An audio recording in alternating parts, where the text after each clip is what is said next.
नमस्कार, स्वागत है आपका डीबी लाइव के इस खास कार्यक्रम में। मैं हूं समीर आत्मज मिश्र और मेरे साथ स्क्रीन पर दिख रहे हैं डॉक्टर जयंत जिज्ञासु। आप राष्ट्रीय जनता दल के प्रवक्ता हैं। और डॉक्टर जयंत जिज्ञासु, बहुत बहुत स्वागत है आपका इस कार्यक्रम में।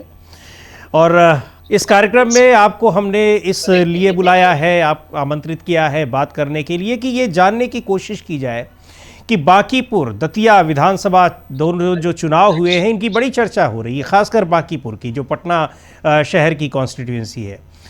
अब यहाँ पर जीत हुई है प्रशांत किशोर की, जो जन स्वराज पार्टी के नेता हैं। हार हुई है भारतीय जनता पार्टी की, और जिसकी वो सीट थी, भारतीय जनता पार्टी के ही कैंडिडेट वहाँ पर पहले विधायक थे, वो राष्ट्रीय अध्यक्ष बन गए हैं नितिन नवीन जी। उनके इस्तीफे के बाद वो खाली हुई थी। आरजेडी वहाँ पर तीसरे नंबर पर है। फिर भी यहाँ चर्चा इस बात की हो रही है कि इसका असर केवल बांकीपुर तक ही नहीं है, आने वाले दिनों में इसका असर और व्यापक दिखाई पड़ेगा। उसका जो कहा जाए कि जो बिटवीन द लाइंस हैं इस रिजल्ट की, डॉक्टर जयंत जिज्ञासु जी, उसकी चर्चाएं हो रही है और उसी के लिए आपसे हम बात करना चाह रहे हैं। आपसे सबसे पहले मैं ये जानना चाह रहा हूँ, आरजेडी इस उपचुनाव के नतीजे को किस तरीके से देख रही है? अपने फायदे में देख रही है, नुकसान में देख रही है, या क्या कहते हैं आप? मेरा ये मानना है कि हम अगर मताधिकारियों के बीच तमाम तरह की पहलकदमी के बावजूद दिलचस्पी पैदा नहीं कर पा रहे हैं कि वे अधिक संख्या में घरों से निकलें, मताधिकार केंद्र तक पहुंचें, तो यह बतौर राजनीतिक दल ये हम सब की एक सामूहिक विफलता है।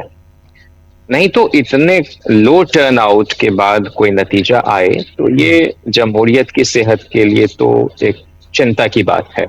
और विगत 6 विधानसभा चुनाव का ट्रेंड देखने से साफ पता चलता है कि ये लोकतंत्र को बचाने की या उसको उत्तरदायी बनाने की या उसको और पारदर्शी बनाने की जिम्मेदारी सिर्फ देहाती या ग्रामीण इलाके के मताधिकारियों पर क्यों रही। ये जो हम कह रहे हैं कि ज्यादा पढ़े लिखे लोग हैं, ज्यादा सजग और सतर्क नागरिक रहते हैं शहर में, जिनको हर गतिविधि की जानकारी है, जो राजधानी का ही एक विधानसभा क्षेत्र है, और वहां के लोगों के अंदर न तो जो सत्तारूढ़ दल के उम्मीदवार हैं उनको पिछले उम्मीदवार से अधिक संख्या या अधिक अंतर से जिताने की कोई दिलचस्पी है, न तो कोई परिवर्तन की आकांक्षा है।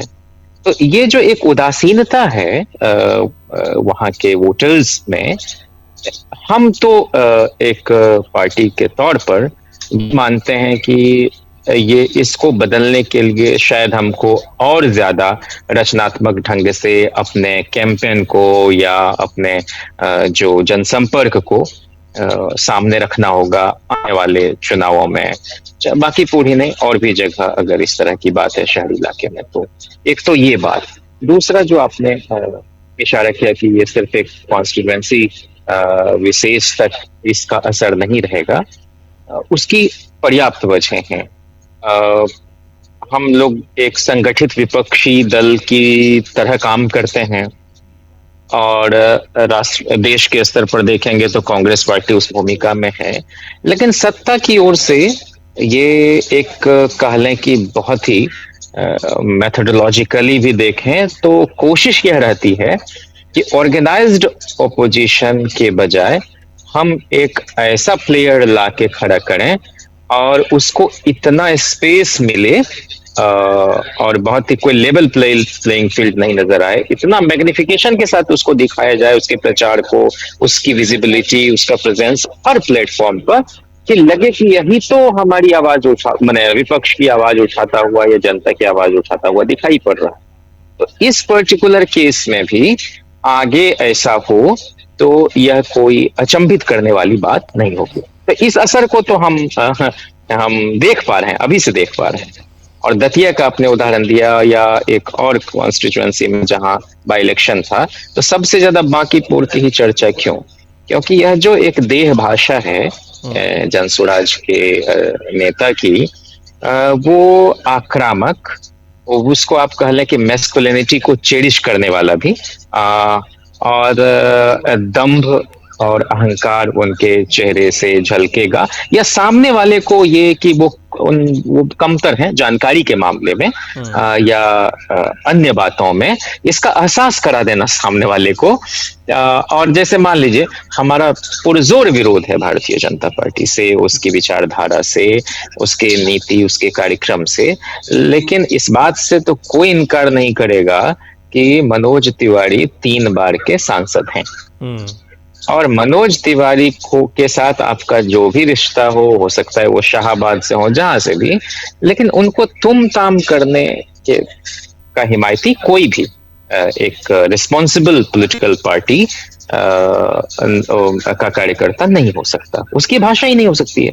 तो ये जो एक क्षरण मुझे दिखाई पड़ रहा है, ये आने वाले दिनों में असेंबली हो या पब्लिक मीटिंग हो, मुझे लगता है कि ये दिक्कत तलब है। ये जयंत जी, जो मैं आपकी बातों समझ पा रहा हूं, आप शायद ये कहना चाह रहे हैं, या हो सकता है नहीं भी, मैं गलत समझ रहा हूं, कि प्रशांत किशोर के रूप में या जन सुराज पार्टी के रूप में भारतीय जनता पार्टी अपनी एक पसंद का विपक्ष भी वहां खड़ा करना चाहती थी बिहार में, जिसमें वो सफल हुई।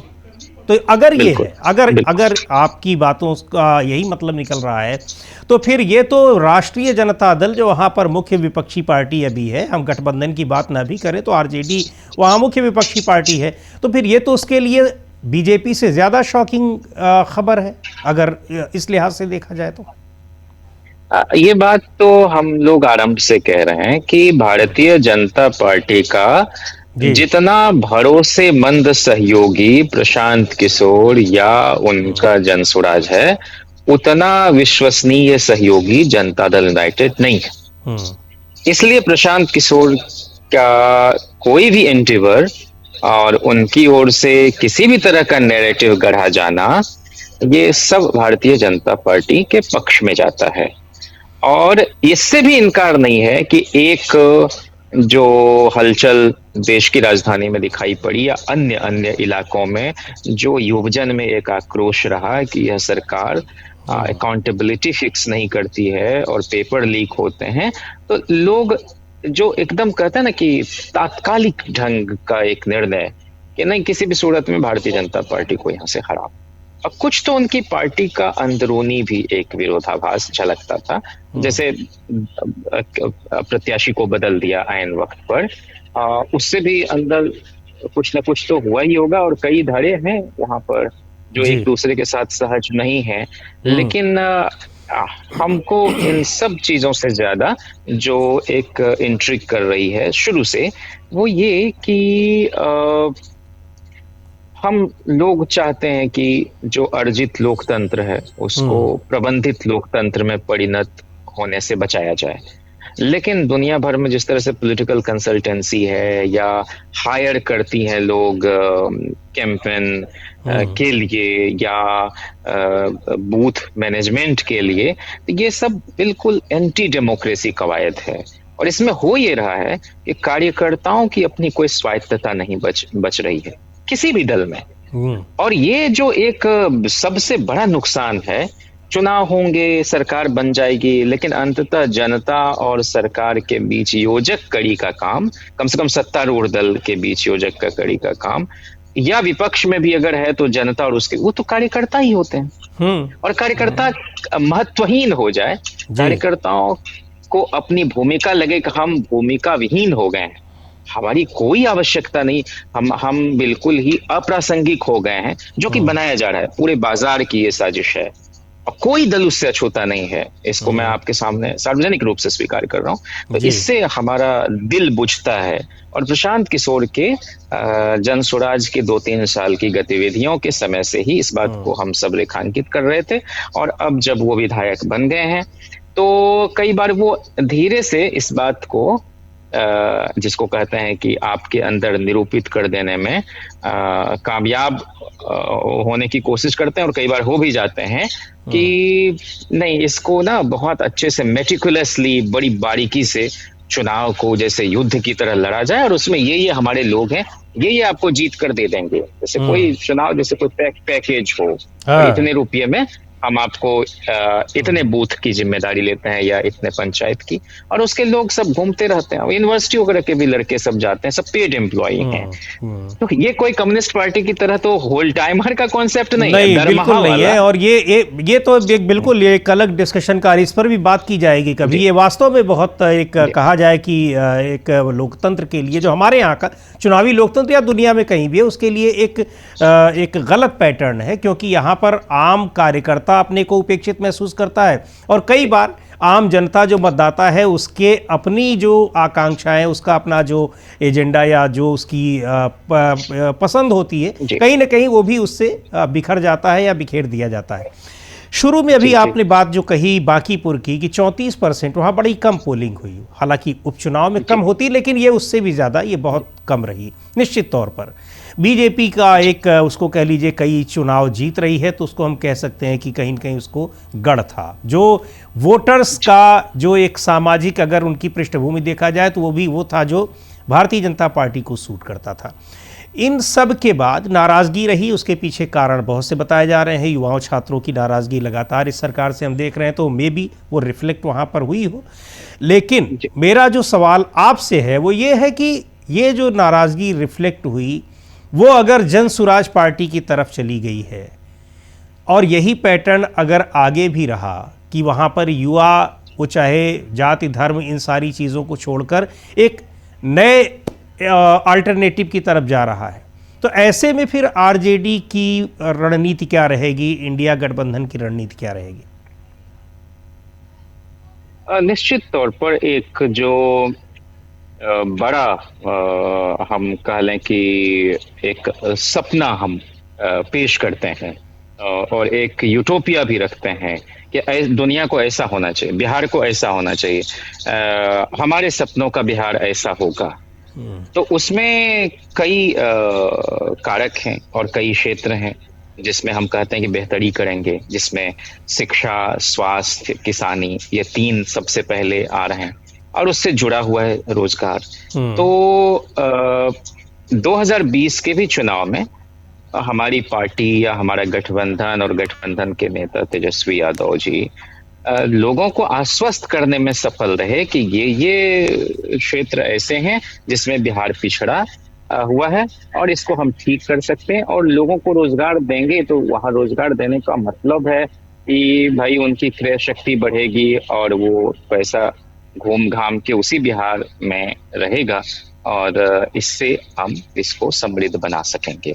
तो मुझे इस बात में कोई संदेह नहीं नजर आता है कि आज की तारीख में भी तेजस्वी यादव की बातों पर लोग भरोसा करते हैं, और खास करके हर जाति, बिरादरी, मजहब के लोग जो जिनके अंदर कोई पूर्वाग्रह डला नहीं, या जो अप्रभावित रहते हैं, जो ये चलती फिरती भाषा में मीडिया की बहसें, मुख्य धारा की मीडिया की बहसें होती हैं, तो ये तो इस हालिया आंदोलन से भी दिखाई पड़ा, क्योंकि उसमें कोई नहीं कह सकता है कि इसमें लेश मात्र भी एक दूसरे के प्रति कोई वैमनस्य की कोई अनुगुंज सुनाई पड़ी हो।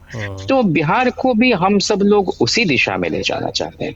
जहां तक प्रशांत किशोर के इस उभार और लोगों के का ट्रैक्शन हो जाए, वो दरअसल यही एक हमारे पूरे भारतीय समाज की विद्रूपता की कड़वी सच्चाई है कि अगर कोई कम्युनिस्ट पार्टी का लीडर है और वो सो कॉल्ड अपर कास्ट का भी है, और वह बदलाव की बात करता, वो अपनी जमीन दान दे देता और भूमिहीनों को बसाता है, तब भी उसको लेवल किया जाता है, और कई लोग तब भी उसकी मंशा पर ठीक उसकी जाति के चलते संदेह कर रहे होते हैं। तो हमारी पार्टी और हमारे नेता चाहते हैं कि जाति का प्रश्न एक रोज गौण हो जाए या अप्रासंगिक हो जाए, या जाति को लेकर जो एक वेटेज हम देते हैं, और ये होगा तभी समीरात्मक जी, जब सबके जीवन में समृद्धि आएगी। समृद्धि आने से ये होता है कि ईर्ष्या द्वेष भी थोड़ा थोड़ा उसकी मात्रा घटती है, और मनुष्य का तो स्वभाव है कि एक दूसरे पर भरोसा करे। ये तो जैसे जैसे उम्र बढ़ती है और चालाकी हमारे अंदर डाल दी जाती है, तो हम इसको बहुत निर्गुण की तरफ नहीं ले जाते हुए हम सिर्फ इतना कह रहे हैं आपसे कि हम मेरी मासूमियत पर पहली चोट उस व्यक्ति ने की जिसने हमको ये कहा कि तुम्हारे चचा नेहरू कैसे हो गए, नेहरू तुम्हारे चचा कैसे हो सकते हैं, नेहरू तो पंडित थे। हमको लगा रहे अभी तक तो नेहरू को हमने अपने घर का आदमी माना और उनसे मोहब्बत की। तो मैं कह रहा हूँ कि बिहार को लोग कह देते हैं कि ये यहाँ कास्ट का विमर्श ज्यादा है, लेकिन नहीं, मुझे लगता है कि समता का विमर्श वहां पर ज्यादा खड़ा हुआ। और हमारी पार्टी आने वाले दिनों में भी विपक्ष के तौर पर लोगों के सवालों को उठाते हुए, उनके भरोसे को बरकरार रखते हुए विधानसभा से लेकर और बाहर सड़क पर जहां कहीं भी अन्याय होगा उसके सवालों के साथ और उनकी चिंताओं के साथ, उनके सरोकारों के साथ दिखाई पड़ेगी, चाहे वो किसी भी धर्म जाति बिरादरी का आदमी हो। और हम बिहार को मिलकर आगे बढ़ाने की दिशा में ही काम करेंगे और हमारे नेता भी। इसलिए आपने देखा कि भरत तिवारी का एनकाउंटर कर दिया या अन्य भी लोगों का, तो हम भरत तिवारी तो बिल्कुल दक्षिणपंथी विचारधारा से जुड़े हुए नौजवान थे, लेकिन मामला यह नहीं कि वो किससे जुड़े हुए थे, मामला यह कि कौन हो, पुलिस का तो ये काम नहीं है, वो तो अदालत का काम है।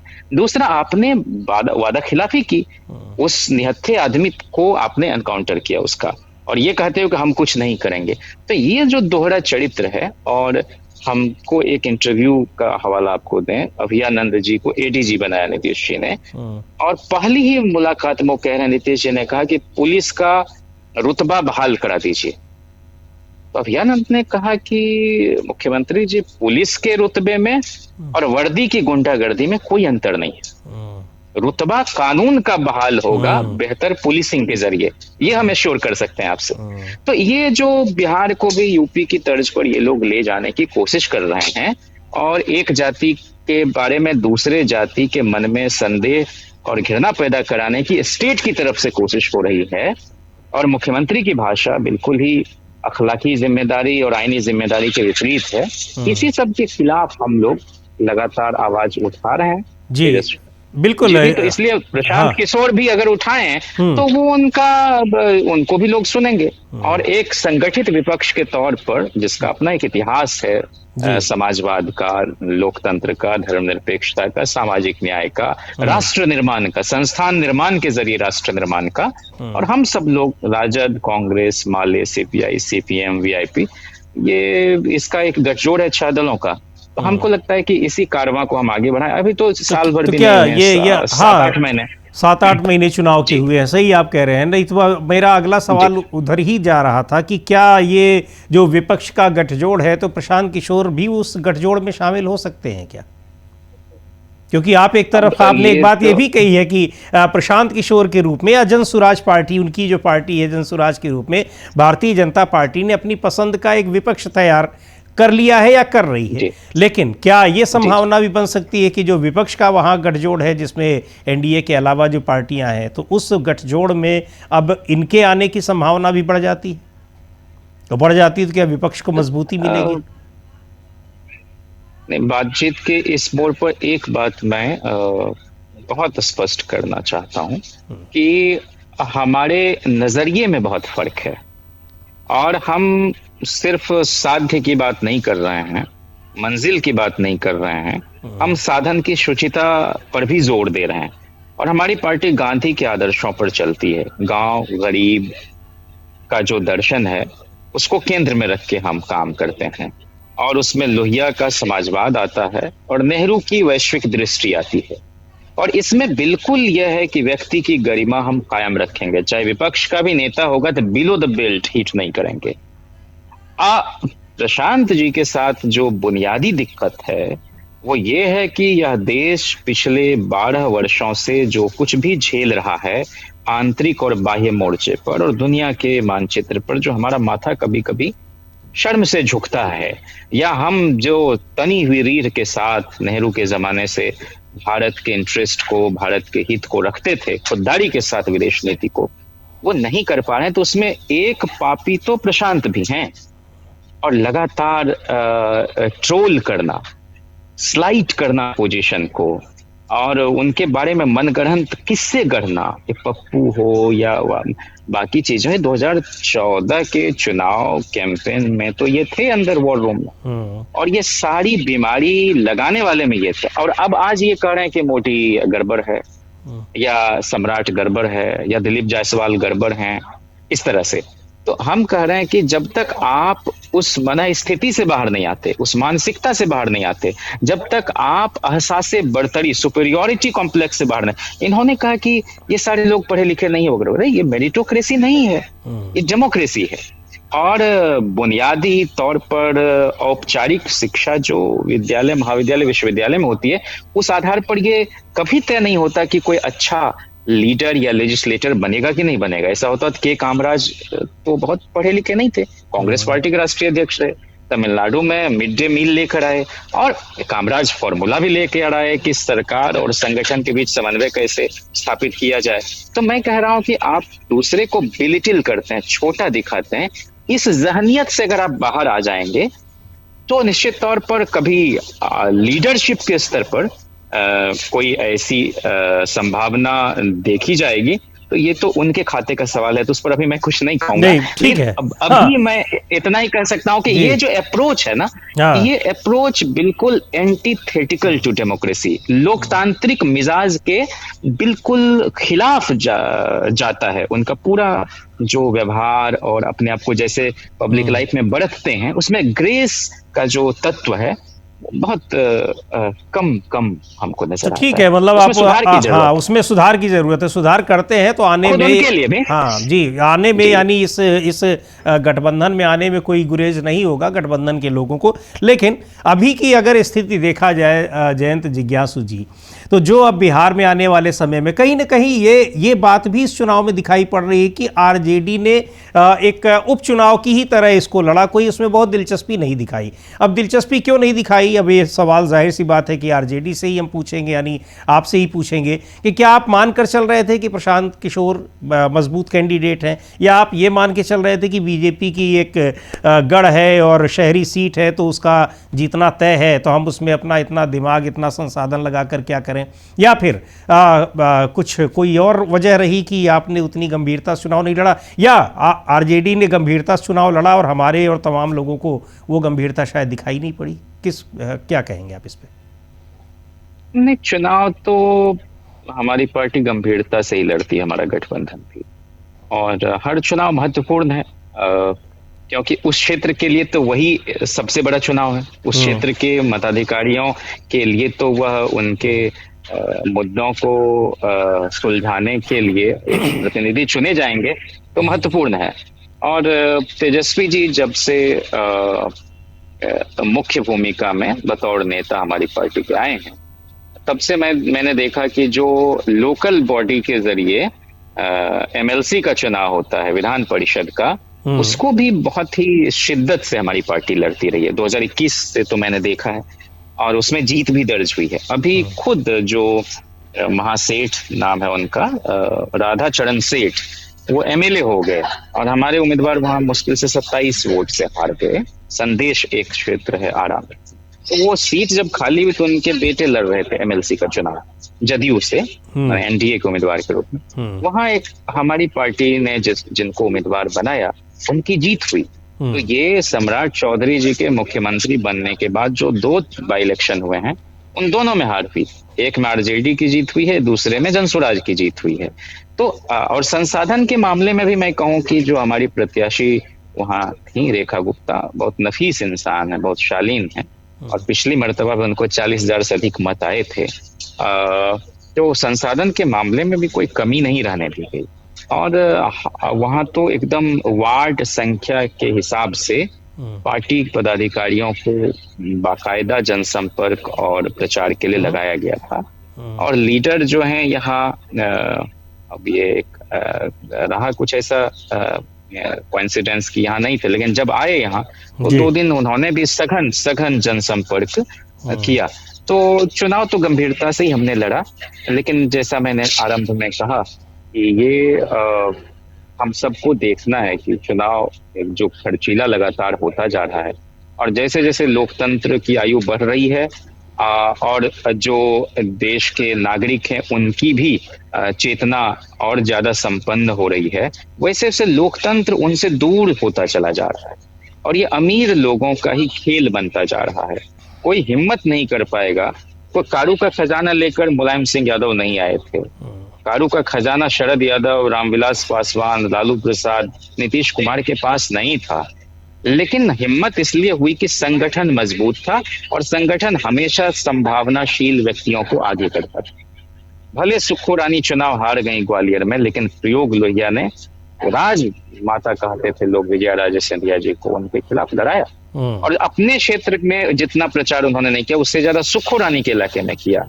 ठीक वैसे उपेंद्र वर्मा के साथ गुजर रहे थे लोहिया, तो भगवती देवी पत्थर तोड़ रही थी मगध के इलाके में, उनको कहा कि इनको लाओ और बुलवाओ, इससे भाषण करवाओ, गीत गा रही थी कुछ प्रतिरोध के, और पार्टी से जोड़ा। फिर 69 में वो चुनाव लड़ी, लोहिया भले गुजर गए लेकिन वो जीती चुनाव।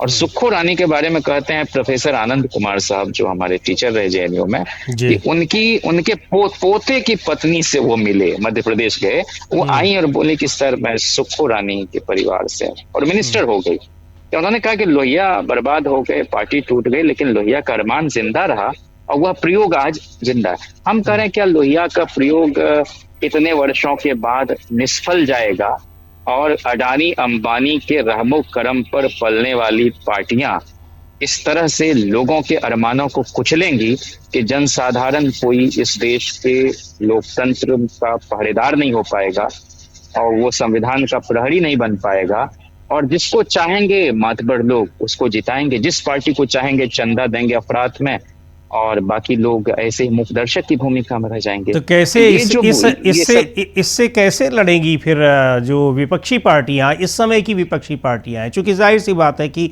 ये चुनौती जो सत्तारूढ़ पार्टी है उसकी तरफ से मिल रही है, ज़्यादातर जगहों पर केंद्र में भी और राज्य में भी ज़्यादातर जगहों पर एनडीए की सरकार है। तो विपक्ष की जो पार्टियां हैं वो कैसे इस चुनौती से निपटेंगी? क्या उनके पास क्या रोड मैप है, क्या उनकी अपनी तैयारी है?